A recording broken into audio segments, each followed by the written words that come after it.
Welcome back to The Price of Business. I am your host, Kevin Price, talking to you about you and your business. Going to spend some time with a regular Price of Business contributor, Tom Taormina, and he's with Apollo Business Solutions, and his website is oresonance.com. That's oresonance.com. And Tom, delighted to be with you. Really excited. I don't want to announce anything yet, but I'm excited about the fact that you and I apparently, based on my email this morning, are going to be doing a series of interviews and extensive interviews with our astronaut a friend that we chatted with last week.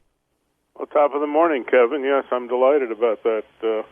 It's really, really good to get the newer astronauts, especially the ones as passionate as he is. It's the future of our country depends on us listening to him. Yeah, absolutely. Tell us a little bit about your company, and let's get to our topic at hand, which is always a very timely one. Well, I spent 14 years at Mission Control in Houston, and spent the last 45 years trying to figure out why the rest of the world and the companies that I work with haven't got the same motivation towards excellence. So my time is spent helping business leaders be the best that they can, and maybe we'll go to Mars or somewhere soon. We certainly should be able to by now, don't you think? I think so. I always wonder, why haven't we already got something, like something permanent up there? Forget about visiting still. Tell us about your topic at hand today.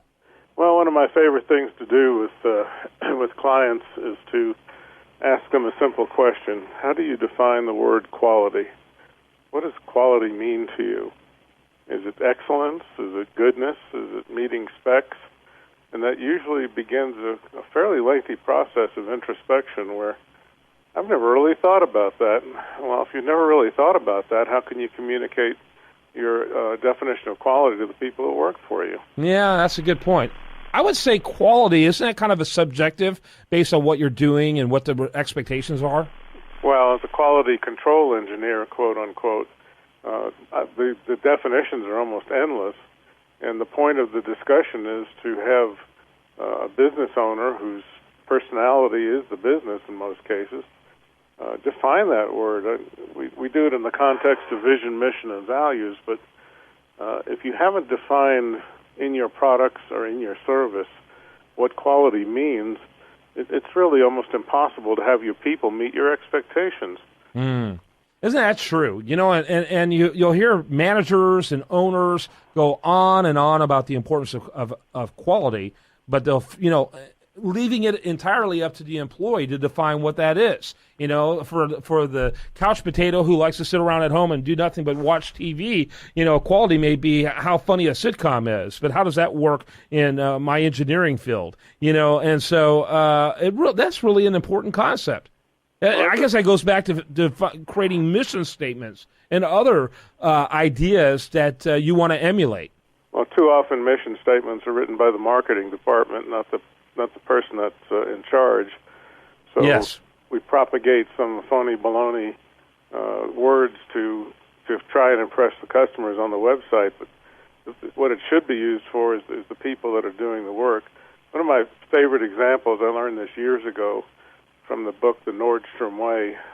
At Nordstrom's department store, the sales clerks were empowered, and that's the right use of the word for a change, to deal with whatever the client needed. If the client needed a certain shirt, you didn't have it in stock, you went down the stairs in the mall or in the next building, you got the shirt and you handed it to the client and said, sorry, we inconvenienced you by not having it in stock.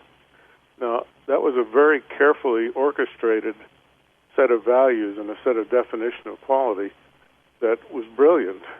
But are your employees allowed to do that? If you go to Jiffy Lube and you don't like what they did, would they give you a new car?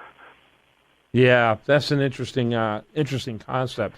And by the way, I love going to Nordstrom's. If I got to shop somewhere, Nordstrom's shoes quality are off the chart. But that's an aside. But that aside, by the way, is just reflective of more important core values. Why I like to go there is an indication of their core values, isn't it? Holy cow, core values! What a concept!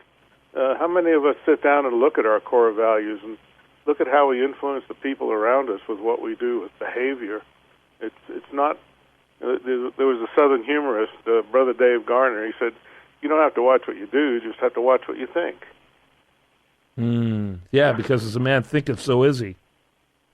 So how do we do that? How do we define quality, both in our lives and your example of the couch potatoes is not a bad example. It doesn't matter what it is. It could be the food you eat. What is quality? To some people, it would be, a vegan diet eating seaweed, and to someone else, it would be a really nice 6-inch thick porterhouse steak. I'm getting hungry. Yeah, me too. I got a little wait before lunch, buddy. Wait a minute now. You got to slow that down. So, when it comes to defining and develop these things, how should an organization go about doing this? Well, the best way to do it is with help. I do retreats all the time where we lock ourselves up for 2 or 3 days sometimes, and just to get to a vision statement, because most business people have grown their business pragmatically. They've brought people in who've influenced the personality of the company.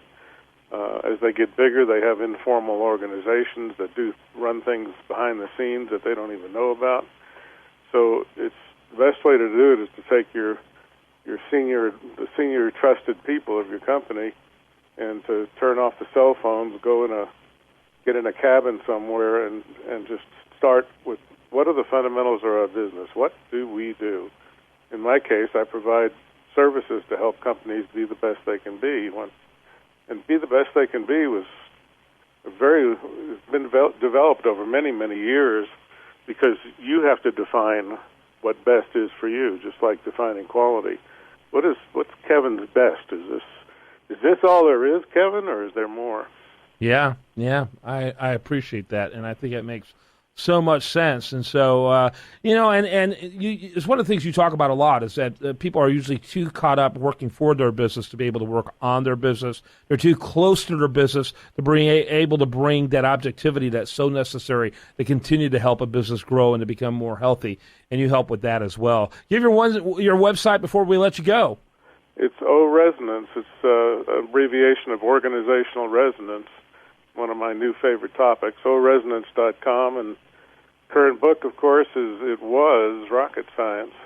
Yeah, it was Rocket Science, and it's a great book, much reading, and it's incredible, reader-friendly, yet extremely smart, and I appreciate it so much. Looking forward to our upcoming series, plus much, much more with my friend Tom Taormina, and make sure you learn more about him at his website. Thanks so much, Tom.